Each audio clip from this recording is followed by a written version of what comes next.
Después de la ceremonia blasfema y ridícula que insultó gratuitamente a quienes tenemos la fe cristiana, esto en el contexto de la inauguración de los Juegos Olímpicos, pues nos encontramos con otros escándalos dentro de estos mismos Juegos celebrados en París en el verano de 2024. En concreto, el mundo del boxeo y concretamente del boxeo femenino se vio sacudido por las imágenes de un par de seres humanos con cromosomas XY masacrando a golpes a otros seres humanos con cromosomas XX. Y por supuesto, la indignación, la impotencia, la tristeza, la sensación de decadencia, pues tuvo eco en muchas regiones del mundo. En esas situaciones, en esas circunstancias, pues aparecen muchos temas que tienen que ver con lo que hoy se llama género, pero también aparecen temas de biología, temas de ciencia. Es un panorama tan amplio, hay tantas investigaciones al respecto, que resulta difícil resumir, así que les adelanto dos cosas. Primero, que vamos a tratar siempre con el máximo respeto este tema, y segundo, que va a ser un programa un poco largo. Voy a citar fuentes. Por ejemplo, hay un artículo publicado por la BBC que, traducido, el título dice: ¿qué nos dice la ciencia sobre la disputa de género en el boxeo? Ese es un artículo muy iluminador, indudablemente. Luego tenemos otro artículo que creo que también es importante destacarlo aquí, por el Centro Católico Nacional de Bioética en los Estados Unidos de América.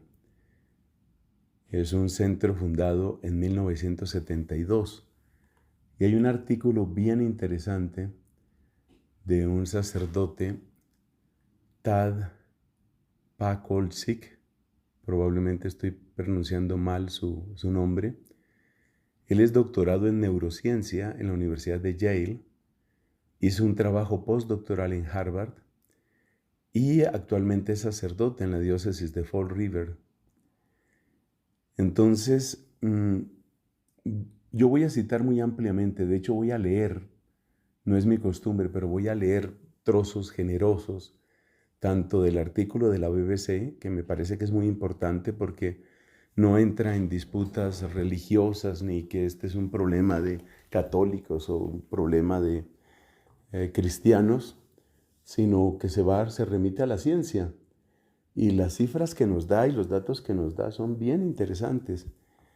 Y luego, lo que nos presenta el Centro Católico Nacional de Bioética es realmente muy bueno también, pues propio de una persona que tiene una amplia formación y que ha entrado en muchas discusiones de este género. Quiero hacer unas anotaciones previas, que son tres. La primera, que me opongo, como siempre se opone la Iglesia Católica, me opongo a cualquier lenguaje de insulto, de desprecio o de ridiculización de las personas, de cualquier persona humana, sin importar en qué situación se encuentre biológicamente, fisiológicamente o psicológicamente. Nos oponemos a eso y estamos radicalmente en contra de cualquier maltrato. Segunda anotación, le damos prelación al dato científico, porque cuando nosotros hablamos, por ejemplo, de las hormonas propias de la sexualidad humana, no nos estamos inventando nada. Eso no aparece en ningún libro religioso. Eso está en el cuerpo de los hombres y de las mujeres de todo el mundo. No es un invento, pues. Entonces, lo segundo, le damos una gran importancia al dato científico. Y lo tercero que también hay que anotar es que estamos en la disposición de conversar sobre estos temas desde el ámbito del respeto hacia los demás y desde el ámbito del respeto hacia nosotros y hacia nuestra fe. Advierto esto porque suele suceder que en las publicaciones en redes sociales, las personas que no están acostumbradas a argumentar, lo único que hacen es insultar. Presentan una multitud de insultos, lo que se llama los argumentos ad hominem, que es básicamente salirse del tema y decir ustedes que son los inquisidores, ustedes que son los que quemaron a Galileo, sabiéndose que Galileo nunca fue quemado. Pero bueno, se entiende la idea. Entonces vamos a establecer un lenguaje de respeto, tanto de aquí hacia allá como de quienes puedan pensar de otra manera hacia acá. Muy bien, yo quisiera empezar por el artículo que nos ofreció la BBC. Es un artículo que viene firmado por una mujer, creo yo que es mujer, y perdonen que sonría, ella se llama Sofía Betisa.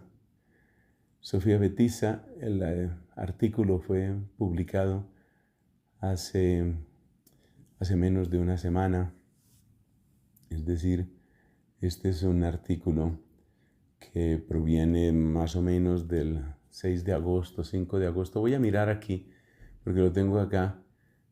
Voy a mirar la fecha específica en la que aparece para que tengamos esa certeza. Aparece fechado 6 de agosto de 2024. Muy bien, ¿qué nos trae este artículo de Sofía Betisa? Dice aquí, las imágenes de la boxeadora argelina, al poner ya este género, pues quiere decir que está admitiendo que se trata de una mujer, lo cual ciertamente está en disputa, pero bueno, tenía que empezar a escribir por algún lado, ¿no? Entonces utiliza el género femenino. Las imágenes de la boxeadora argelina Imane Khelif y del taiwanés Lin Yuting, ahora que dice aquí el taiwanés, no dice la taiwanés, pero eso puede ser tema de la traducción, ¿no? Estamos guiándonos por la traducción, llamémoslo así, internacional que hace Google, que es a la que tiene acceso el mayor número de personas, por eso la utilizamos. Las imágenes de la boxeadora argelina Imane Khelif y del taiwanés o de la taiwanesa Lin Yuting en el podio de medallas en París pasarán a ser algunas de las más inolvidables de los Juegos Olímpicos de 2024. Al referirse a imágenes inolvidables, pues hay que tener cuidado porque entre nosotros en español, cuando decimos algo inolvidable, casi siempre le damos un tono positivo. En inglés, por si acaso, dice, will go down as some of the most unforgettable of the 2024 Olympics. Unforgettable. Y creo que unforgettable en inglés tiene un matiz un poco más neutro que en español. Entonces voy leyendo algunos fragmentos de este escrito de Sofía. Se ha desatado un frenético debate sobre la autorización del Comité Olímpico Internacional para que el dúo, finalmente estas dos personas, compitieron en la final del boxeo femenino, a pesar de haber sido descalificados, estas dos personas, haber sido descalificadas del Campeonato Mundial Femenino del año pasado por no cumplir con criterios de elegibilidad. Y desde el principio el artículo de Sofía va a los datos científicos. En medio del calor, la ciencia está arrojando cada vez más luz sobre nuestras diferentes composiciones cromosómicas y las ventajas que pueden aportar al deporte. Porque claramente este tema llega al deporte fundamentalmente porque la composición genética no es algo que se quede simplemente como un dato en el pasaporte o algo así parecido. Es algo que tiene repercusiones en la manera como se estructuran los huesos, en la masa muscular, en el metabolismo y por consiguiente pues puede dar ventajas adicionales a un competidor sobre otros. Pues de hecho esa es la razón por la que desde siempre ha habido eh, competencias para hombres y competencias para mujeres. La razón fundamental es esa, ¿no? La investigación continúa e incluso entre los expertos que dedican su vida profesional a trabajar en ella, existen diferentes interpretaciones. Lo que sí sabemos es que el proceso de determinación del sexo comienza cuando el feto se está desarrollando. La mayoría de las mujeres obtienen 2 cromosomas X, mientras que la mayoría de los hombres obtienen un cromosoma X y un cromosoma Y. Como ustedes se dan cuenta, el artículo de esta señora Sofía no identifica automáticamente XX con mujer ni XY con hombre. Los cromosomas influyen en el sexo de una persona, no dice que lo determinan. Pero las hormonas también son importantes antes del nacimiento y también más adelante durante la pubertad. Mientras el bebé todavía crece en el útero, las hormonas ayudan a que se desarrollen los órganos reproductivos. Sin embargo, en algún momento del embarazo, los órganos reproductivos de algunos bebés no se desarrollan como lo hacen la mayoría de las personas. Esto puede deberse a afecciones que se conocen con el nombre genérico de DSD, diferencias en el desarrollo sexual. Diferencias en el desarrollo sexual. La sigla obviamente viene del inglés. En inglés se dice Differences in Sex Development. Por eso aparecen en ese orden las letras DSD. Y continúa diciendo que se dan esas afecciones, diferencias en el desarrollo sexual. Hay un grupo de alrededor de 40 afecciones que involucran genes, hormonas y órganos reproductivos que se desarrollan en el útero. Significa que el desarrollo sexual de una persona es diferente al de la mayoría de las demás personas. Estas anomalías cromosómicas son raras, pero se han convertido en un foco de atención debido a la pelea del boxeo en los Juegos Olímpicos. Por ejemplo, ¿de qué tipo de rareza estamos hablando aquí?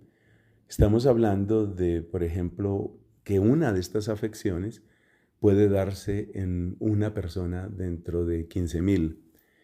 A su vez, hay que tener en cuenta que las estadísticas pues tienen sus implicaciones. Si estamos diciendo que una persona en 15,000 puede tener una afección de estas, pues quiere decir que en 15 millones pues puede haber perfectamente 1,000 personas que tienen este tipo de situación. En un país como Colombia podrían darse entre 3,000 y 4,000 personas que pueden tener algunas de estas afecciones si las estadísticas son iguales para todos los países. ¿Qué sabemos? Pregunta. Sobre los 2 boxeadores, otro dirá las 2 boxeadoras que están en el centro de la disputa de género. Ambos peleadores no aprobaron las pruebas de elegibilidad de género de la Asociación Internacional de Boxeo. Esa asociación se conoce con la sigla IBA, International Boxing Association. Ha habido información contradictoria sobre si se encontraron cromosomas XY o niveles elevados de testosterona. Aquí conviene anotar que de una manera bastante pragmática, en las competencias deportivas se ha utilizado mucho el criterio de los niveles de testosterona. De hecho, ese fue criterio, por ejemplo, para la Asociación Ciclista del Reino Unido. Ese era el criterio. Si una persona durante 2 años, por ejemplo, tiene un nivel de testosterona comparable al que tiene una mujer XX, una mujer que nunca ha tenido ninguna de estas afecciones DSD, entonces si un varón registra ese nivel bajísimo de testosterona, seguramente porque ha utilizado supresores hormonales, entonces ese varón puede competir con mujeres. Ese era el criterio que se utilizaba. Pero como hemos informado y como ha informado también la BBC y otros medios desde hace ya bastante tiempo, Ese criterio se ve que es insuficiente. Y se ve que es insuficiente porque si una persona ha pasado por la pubertad con las características propias del sexo masculino, pues eso tiene una repercusión y es que la estructura, la configuración de su cuerpo, pues va a seguir eh, la estructura propia de los varones, tanto en huesos como en músculos. O sea que aunque después la persona tenga muy bajo nivel de testosterona, pues de todas maneras esa persona va a tener una ventaja en términos de masa muscular, va a tener una ventaja en términos de disposición de los huesos. Yo creo que ese es un tema que es necesario tenerlo en cuenta, porque hay gente que cree que todo se debe únicamente a la testosterona.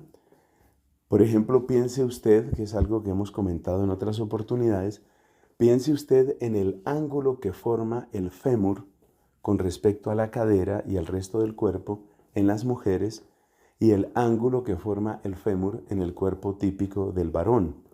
Usted se da cuenta que en la mujer, por la disposición de la pelvis, que finalmente pues tiene una razón de ser en cuanto a los órganos reproductivos de la mujer y la posibilidad de la maternidad, la disposición de la pelvis hace que el fémur marque un ángulo bastante diferente del varón cuando se trata de las piernas, cuando se trata en las piernas.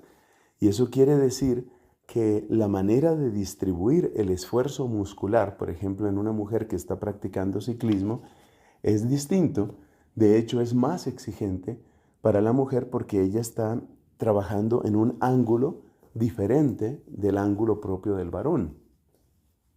Además, la masa muscular típica de la pierna de la mujer, a pesar de los esfuerzos que haga, la masa muscular va a ser menor, va a ser claramente menor. Alguien podría decir, bueno, pero es que la mujer puede entrenar y entrenar muchísimo y ganar masa muscular. Sí, pero ciertamente eso también hacen los competidores hombres, los varones. Entonces ambos van a entrenar y ambos van a llegar a su máximo. Y el máximo al que llega el varón es bastante mayor del máximo al que llega la mujer. Y añádele a eso lo que hemos dicho del ángulo respectivo con respecto a la postura del fémur y la articulación en la cadera. Entonces es importante comprender esta complejidad fisiológica, una complejidad fisiológica que, que es la que influye en el deporte. Es decir, estamos hablando de estos temas en el deporte porque en todos los tiempos el deporte ha buscado algo que en inglés se llama fairness. Fairness, es decir, que el juego sea justo. No poner, por ejemplo, a competir niños de 11 años con adultos de 23. ¿Por qué no hay competencias olímpicas donde entren niños de 11 años contra adultos de 23? Pues porque hay perfecta claridad sobre lo que va a suceder. No es fair, no es justo. Ese es el tema con el que nos encontramos aquí. Y por eso se llega a estas discusiones en el deporte. Debo anotar que no aparece en el artículo de Sofía porque fue una declaración posterior. Debo anotar que de un modo que para mí es desconcertante y muy triste, el jefe del Comité Olímpico Internacional pues dijo en rueda de prensa que es que no hay un modo científico de establecer quién es mujer. Con lo cual, pues básicamente lo que está diciendo es que el que quiera declararse mujer pasa a ser mujer, que esa es la misma situación en la que nos encontramos legalmente en muchos aspectos de la vida civil. Pero ya sabemos lo que esto implica para el deporte. Esto implica que no importa cuánto se esfuerce una mujer por llegar a su máximo, pues estará siempre compitiendo en condiciones injustas. Esta es la razón por la que la Asociación Mundial de Atletismo o la Asociación Británica de Ciclismo han dicho, nosotros no toleramos eso, nosotros vamos a admitir en las competencias de mujeres únicamente a las mujeres que nacieron mujeres, o hablando en términos cromosómicos, vamos a admitir solo XX. Es, es muy complicado. Con respecto a estas dos personas, tanto la persona de Argelia como la persona de Taiwán, El Comité Olímpico Internacional dice que estas personas nacieron mujeres, se criaron como mujeres y siempre compitieron como mujeres. Pero claro, esas declaraciones resultan ridículas cuando luego el director del Comité Olímpico Internacional actualmente dice que no hay manera de saber quién es mujer. Entonces, nacieron como mujeres, pero no sabemos qué es una mujer. Se criaron como mujeres, pero no sabemos qué es una mujer. Y esta manera de expresarse, este vacío, esta falta de respuesta sobre qué es una mujer, pues es realmente lo que encontramos con mayor frecuencia hoy por hoy cuando se trata de estas discusiones de género.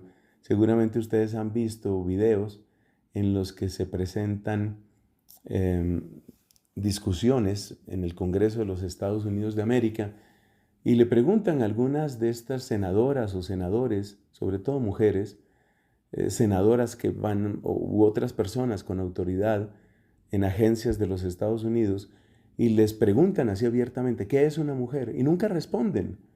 Entonces, queremos que haya competencias de mujeres, creemos que, por ejemplo, Imane Khelif compita como mujer, pero no sabemos lo que es una mujer.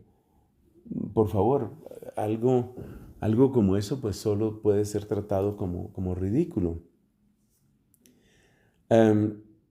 Aquí entra en el artículo de la BBC, entra un profesor que se llama Alan Williams y dice, el simple hecho de observar la presencia de un cromosoma Y, en otros países la letra Y no la nombran como Y, sino como Y, de un cromosoma Y, voy a decir yo que es lo común en Colombia, por sí solo no responde a la pregunta de si alguien es hombre o mujer.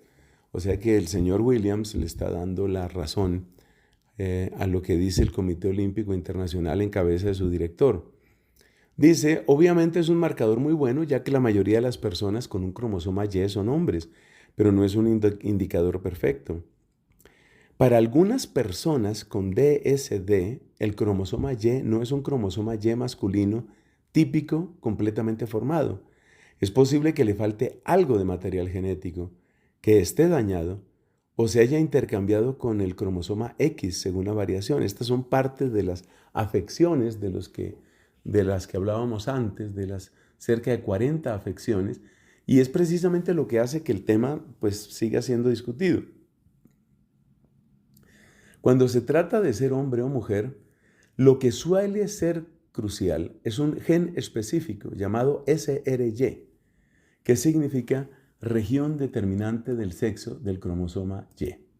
Esto es SRY. Esa sigla, por supuesto, viene del inglés. En inglés es Sex Determining Region of the Y chromosome. SRY. En inglés lo dirían SRY. Sex Determining Region of the Y chromosome. O sea que el cromosoma Y tiene una región específica que es la que tiene que ver mucho más, o tiene que ver directamente con la diríamos, determinación del sexo. Esto es lo que se llama el gen de creación masculina. Es el interruptor maestro del desarrollo sexual, dice la doctora Emma Hilton, bióloga del desarrollo que estudia trastornos genéticos. Yo quiero destacar aquí que siempre que se habla de estas situaciones intermedias o intersexuales, las palabras que dan los científicos es síndrome, afección, o lo que encontramos aquí, rareza o trastorno, lo cual está indicando algo que luego nos vamos a encontrar al hablar de la posición de la Iglesia. Y es que una persona tenga un trastorno o una afección o un síndrome no cambia radicalmente lo que la persona es. Doy un ejemplo. Algunas personas, por situaciones genéticas que se presentan durante el embarazo, nacen sin una mano o nacen sin piernas. Personas que nacen sin que se desarrollen completamente sus ojos. De nuevo, son rarezas, son trastornos. Esas cosas suceden. Por supuesto, en cuanto a seres humanos, siempre, siempre todos merecerán nuestro respeto, pero hablemos de estas cosas. Entonces, si una persona, por ejemplo, nace sin piernas, ¿qué diremos ahí? Pues nosotros decimos, esta es una persona humana que presenta una situación. Esa persona humana tiene una situación y esa situación es que, bueno, no se desarrollaron sus piernas. Quedaron una especie de muñones o algo parecido, pero no se desarrollaron las piernas. Entonces nosotros lo identificamos como lo que es esencial, lo que es sustancial, y lo que es advenedizo o accidental, así sea, pues terriblemente doloroso, como es el caso de una persona que nació sin que se le desarrollaran las piernas.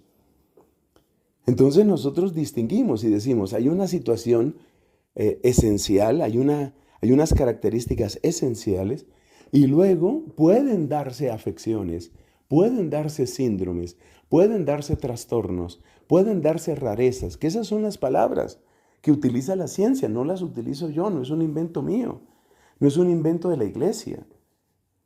No, esto es simple y llanamente pues lo que presenta la ciencia y tiene que presentarlo así, porque fíjate lo que dice aquí, lo que dice el mismo doctor Williams, dice él, es posible que falte algo de material genético. Si todas las personas que tienen el cromosoma Y tienen su material genético completo y una persona no lo tiene, eso es una afección. O sea, como persona sigue siendo una persona, pero una persona que tiene una afección. Esa es la raíz de la argumentación básica, que presenta la iglesia. Hay algunas personas que nacen con cromosomas XY que han perdido lo que el doctor Hilton llama el gen macho. Me parece que se está refiriendo a la doctora Hilton. Y es muy importante ver la conclusión a la que llega esta doctora, Emma Hilton. Ella es fideicomisaria de la organización benéfica Sex Matters. El sexo importa, significa eso. Que sostiene, atención, que Imane Khelif y Lin Yu Ting no deberían competir hasta que se realicen más pruebas. Entonces, ¿qué es lo que está tratando de demostrar ella cuando dice se necesitan más pruebas? Lo que está tratando de demostrar es que si estamos ante un caso de propiamente una mujer que tiene una afección, o si estamos ante el caso de un hombre que tiene una afección. Y eso, repito, es la esencia de la argumentación de la Iglesia Católica. ¿Qué eres tú esencialmente? Y luego, encima de lo que tú eres, esencialmente, se pueden dar, y de hecho se presentan, pues situaciones. Y esas situaciones, pues se llaman afecciones, se llaman trastornos, se llaman rarezas, se llaman síndromes, adquieren distintos nombres.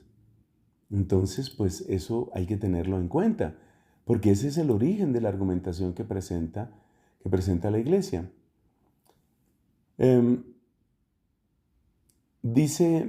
Continúa el artículo de Sofía diciendo, una prueba que identifica los cromosomas XY no ofrece una imagen completa. Y por supuesto nosotros no sabemos cómo fueron evaluados estos seres humanos, Imane Khelif y Lin Yu Ting. Sin embargo, la doctora Hilton dice que en la mayoría de las personas con DSD, es decir, esta familia de afecciones que representan trastornos en el desarrollo de la parte sexual y reproductiva dentro de la vida uterina, la mayoría de las personas con DSD que tienen cromosomas XY, el gen SRY, es decir, el gen que logra la masculinidad, que marca la diferencia, está presente. Esto es muy interesante. Porque si nosotros decimos que hay unas 40 afecciones detectadas, clasificadas por la ciencia, unas 40 afecciones bajo el título genérico de DSD, tenemos unas 40 afecciones. Y dice esta persona, dice esta doctora que ha dedicado su vida a eso, dice ella que en la gran mayoría de las DSD efectivamente está la sección SRY, es decir, la sección que determina la masculinidad. ¿Eso qué quiere decir? Que si hay, por ejemplo, una de 15,000 personas que pueden tener uno de estos trastornos, pues te toca dividir mucho más y pensar que no es una de 15,000, sino probablemente una de 600,000 personas la que puede presentar que tiene cromosomas XY pero no tiene la sección SRY. Y aunque se presenten esas estadísticas, que ya nos estaría diciendo que en un país como Colombia, pues probablemente no llegan a un centenar las personas que podrían estar en esa situación. Esto es para que nos hagamos, no es para maltratar a nadie, es para que nos hagamos una idea de las cifras que se manejan en esto y sobre todo del impacto mediático que se quiere hacer tomando un caso de estos y presentándolo como emblemático y como que esto es apertura y como que esto es progreso cultural o cualquier otra cosa. Entonces,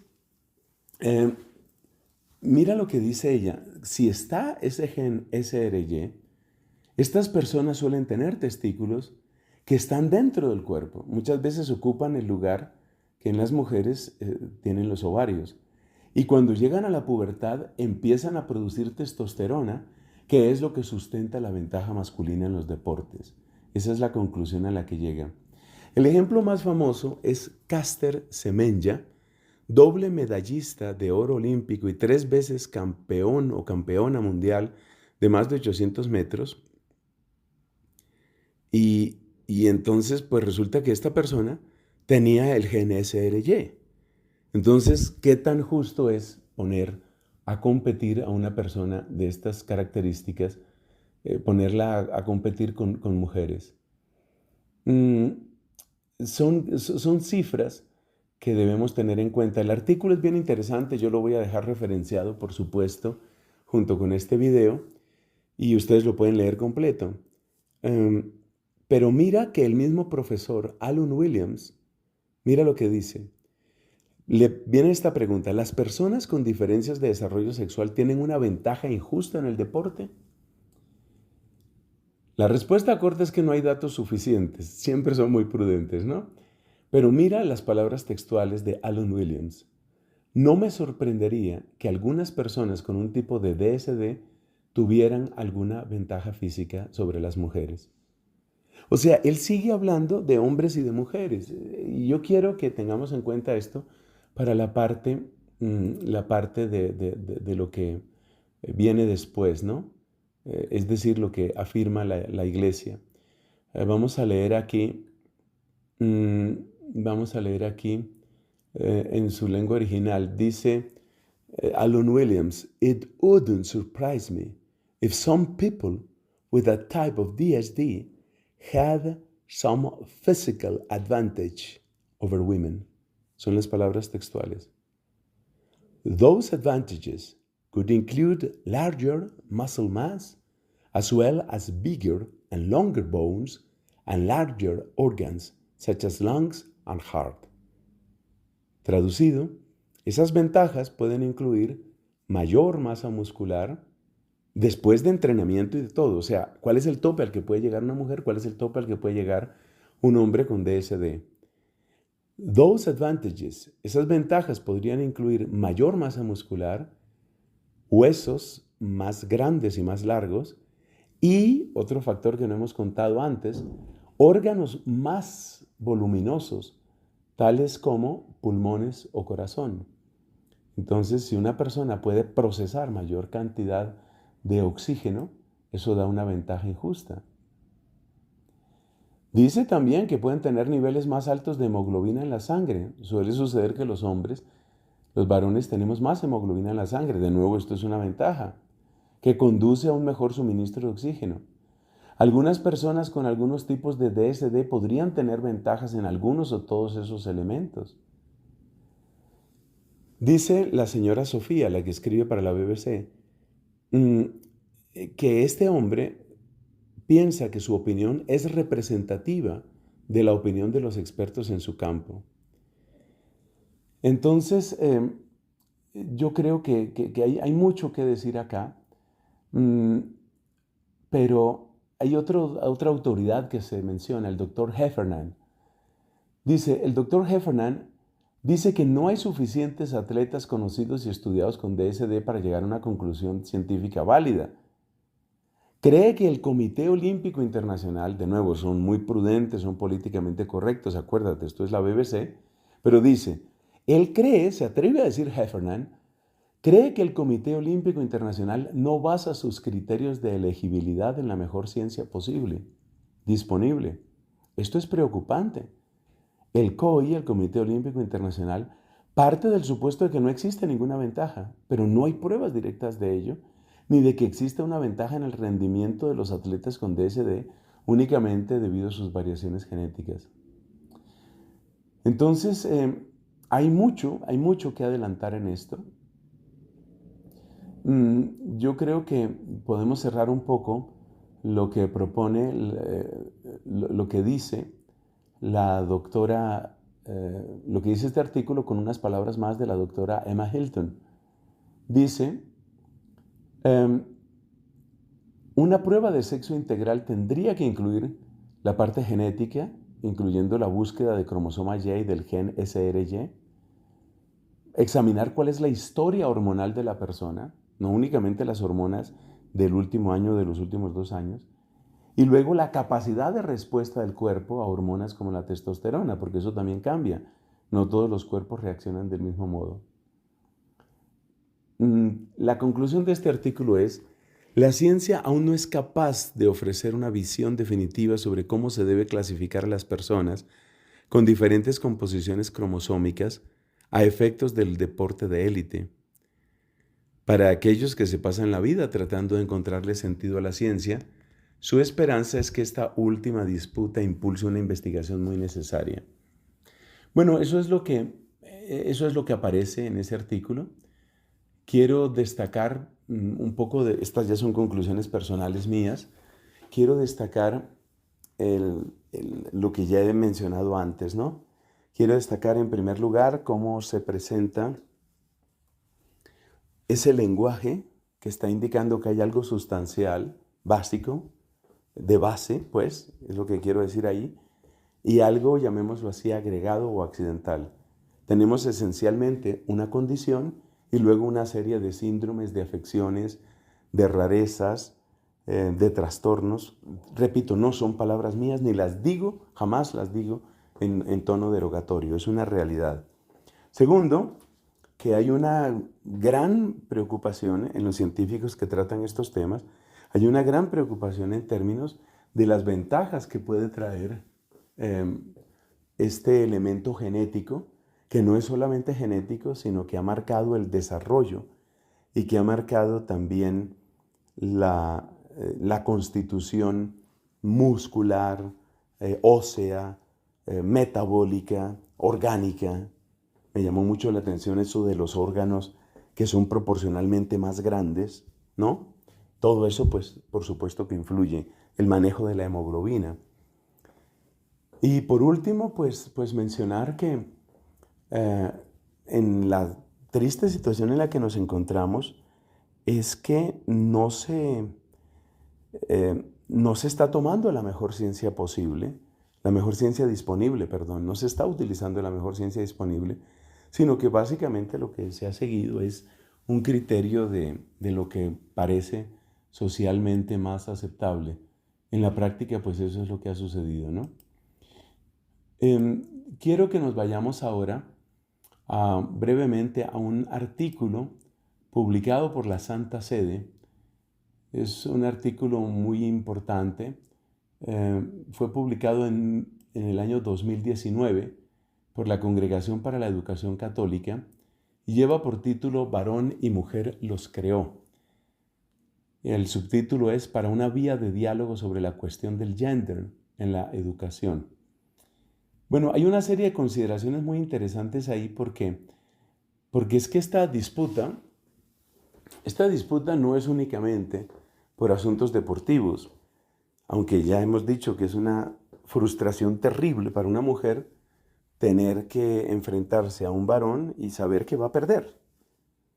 y saber que no importa cuánto se entrene va a perder. Y todos yo creo que quedamos con un sabor amargo en la boca de ver que realmente no se está respondiendo al clamor de esas mujeres. Pero además de esta situación, llamémosla deportiva, además de ese tema, tenemos otros puntos que también son muy importantes. Y esos puntos es que esta controversia se revuelve, en la mente de la gente se revuelve con los temas de género. Es decir, aparte de lo que dice la ciencia, que es más o menos lo que hemos tratado de resumir en los minutos anteriores, aparte de lo que dice la ciencia, pues viene aquí un tema cultural que en buena parte es anticientífico. Y quiero ser muy claro en esto.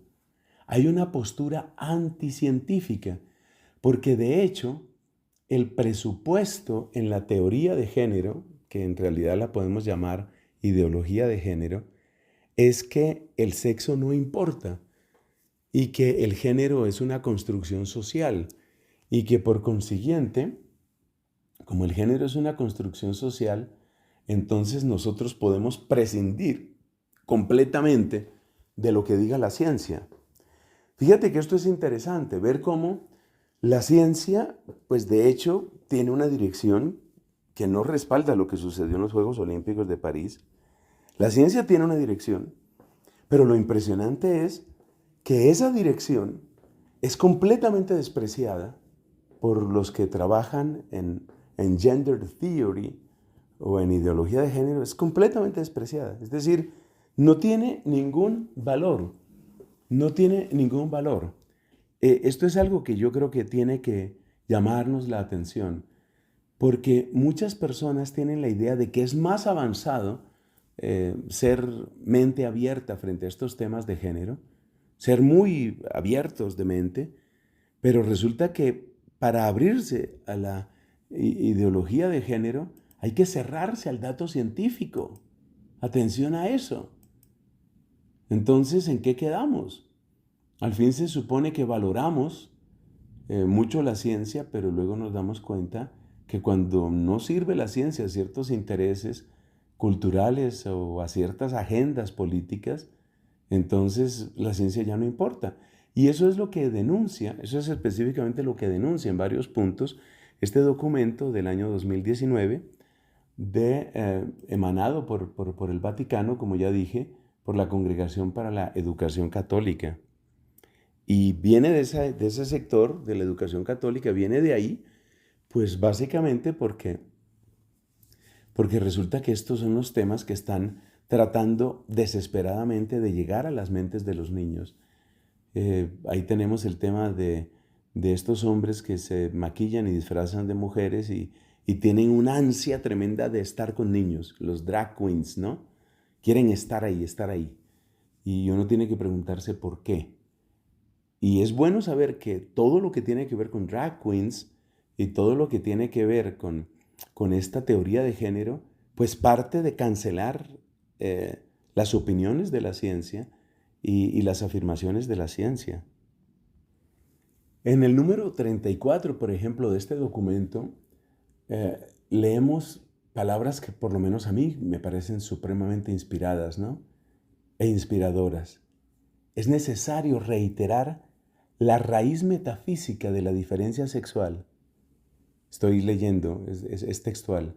De hecho, hombre y mujer son las dos formas en que se expresa y se realiza la realidad ontológica de la persona humana. Esta es la respuesta antropológica a la negación de la dualidad masculina y femenina a partir de la cual se genera la familia. El rechazo de esta dualidad, o sea, entre lo masculino y lo femenino, que es lo que sucede en la ideología de género, el rechazo de esta dualidad no solo borra la visión de la creación, sino que delinea una persona abstracta, que después elige para sí mismo autónomamente una u otra cosa como naturaleza suya. Se niega a hombres y mujeres su exigencia creacional de ser formas de la persona humana que se integran mutuamente.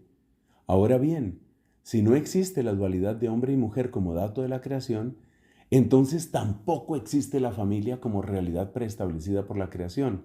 Pero en este caso también la prole ha perdido el puesto que hasta ahora le correspondía y la particular dignidad que le es propia.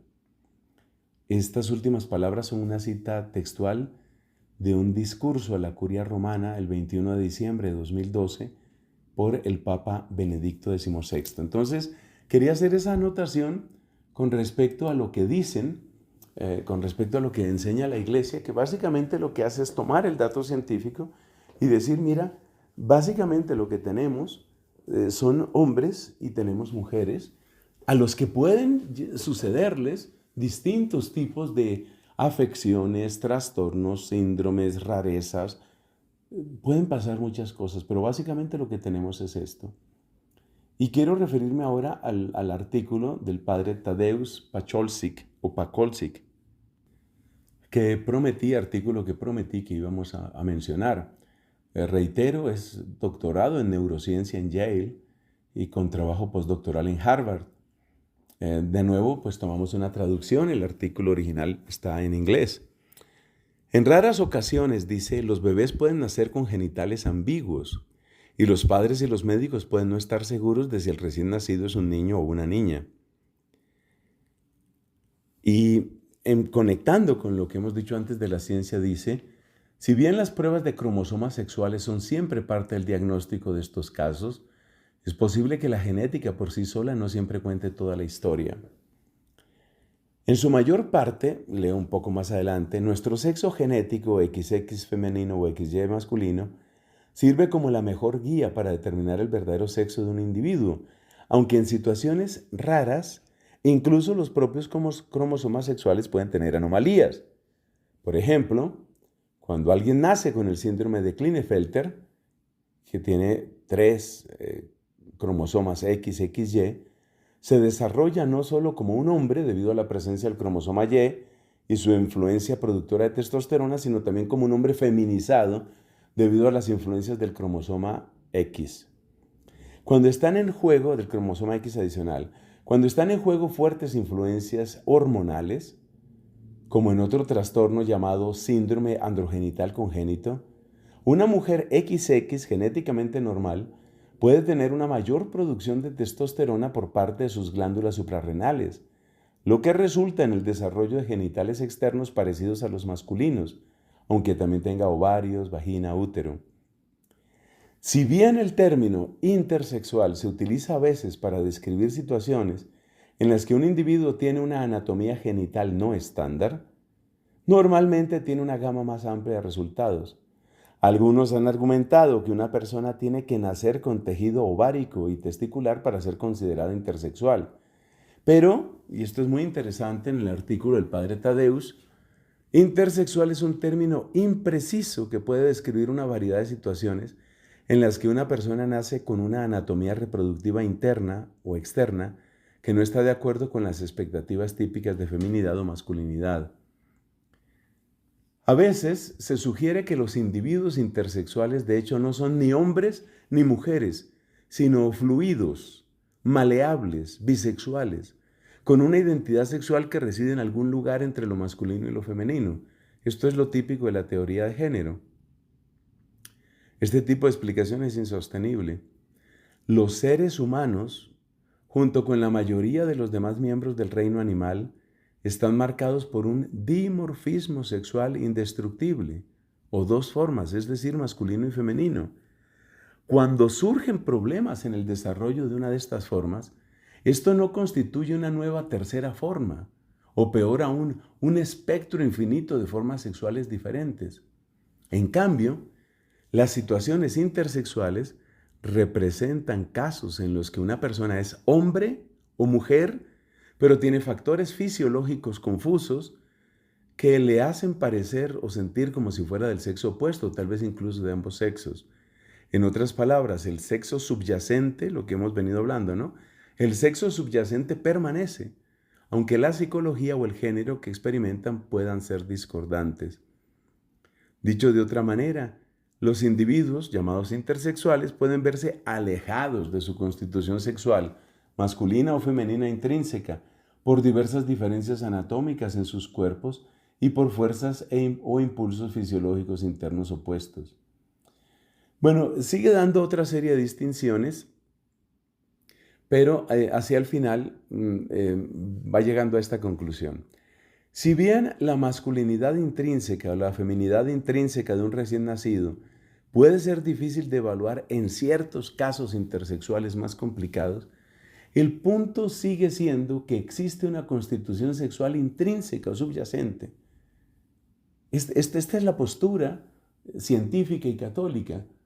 Existe una constitución sexual intrínseca o subyacente que debemos hacer todo lo posible por reconocer, respetar y actuar de acuerdo con. Debemos reconocer, nutrir y aceptar cuidadosamente nuestra naturaleza sexual encarnada como masculina o femenina. Negar intencionalmente o actuar en contra de esa naturaleza determinada constituirá poco más que una prescripción para la desilusión y la deshonestidad. Y las cifras están, ¿no? Las cifras están. Las cifras de ansiedad, de rechazo, incluso de autoeliminación en estas personas son elevadísimas en comparación con otras personas, porque algunos les dijeron que consistía simplemente en dejar fluir su sentimiento, dejar fluir su sentir y que lo demás no importaba. Pero resulta que sí importa. Y está demostrado precisamente en el hecho de estos conflictos que tienen. Ahora, también estamos acostumbrados al discurso que dice que todos los problemas es porque la sociedad no los acepta, pero se demuestra científicamente que no es el caso, lo que se está diciendo ahí, se demuestra científicamente por el hecho de que el crecimiento en la aceptación no disminuye proporcionalmente este tipo de cifras de autorrechazo. Entonces, no va por ahí la cosa. El Papa Benedicto, termina diciendo el padre Tadeusz, el Papa Benedicto en un discurso de diciembre de 2013 se hizo eco de estas preocupaciones cuando mencionó los errores encontrados en varias filosofías nuevas donde, comillas, el sexo ya no es un elemento dado de la naturaleza que el hombre tiene que aceptar y darle sentido personalmente. Concluye el padre Tadeusz y concluimos también nuestro programa.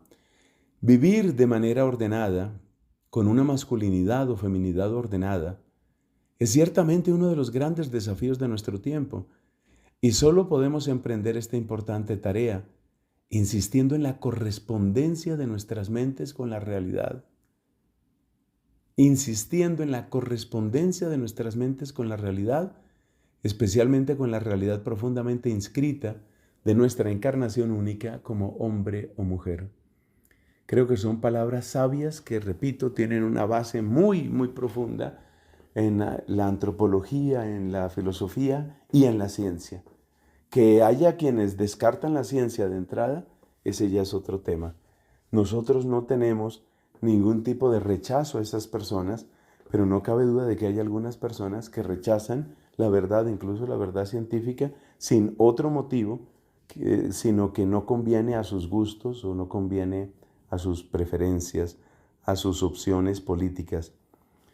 Bueno, terminamos como habíamos dicho al principio, con sentimientos de consideración y de respeto hacia todo ser humano, pero también entendiendo que el anuncio de la verdad en estos temas realmente es indispensable. Es indispensable para servir del mejor modo a cada uno y a cada una. Que Dios nos bendiga. Estuvo con ustedes Fray Nelson Medina.